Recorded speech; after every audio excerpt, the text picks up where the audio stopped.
awaamir maamulka uu soo saaray ayaa saxaafaddu waxay wax ka weydiisay sababaha loo xiray saraakiishaasi. gudoomiyaha ayaa marka hore ka gaabsaday in uu ka hadlo saraakiisha uu xabsiga dhigay.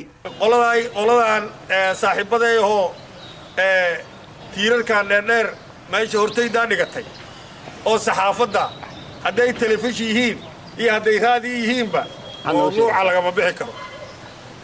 mawduucan shirka jaraa'id ku saabsan yahay lagama bixi karo.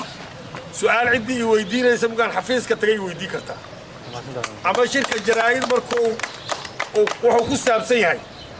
su'aasha oo mar kale lagu celiyay isla markaasina gudoomiyaha wax laga weydiiyay sababaha loo xiro saraakiisha ayuu ku soo gaabiyay hadalkiisa in maamulkiisa iyo sidoo kale saraakiisha ciidamada cid kasta oo qalad gasha inta uu xilka hayo xabsiga la dhigi doono. magacuu raba hal haday waa xirayna hadda aan idin sheegaya ma la qarinayo qof kasta oo ama gobolka Hiiraan anigu madaxda inta ka ahay amarkaan aan bixino qaada waaya waa xirayna xabsiga waa la idin keenaya hadda qof laga qarina ma jirto.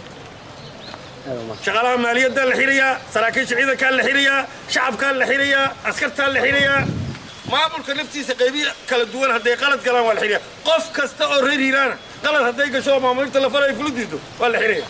hadalkan gudoomiyaha cusub ee gobolka Hiiraan Yuusuf Axmed Hagar Yuusuf Dabageed waxa uu ka sheegay xil uu shir jaraa'id kaga hadlayay awaamir uu maamulkiisa soo saaray.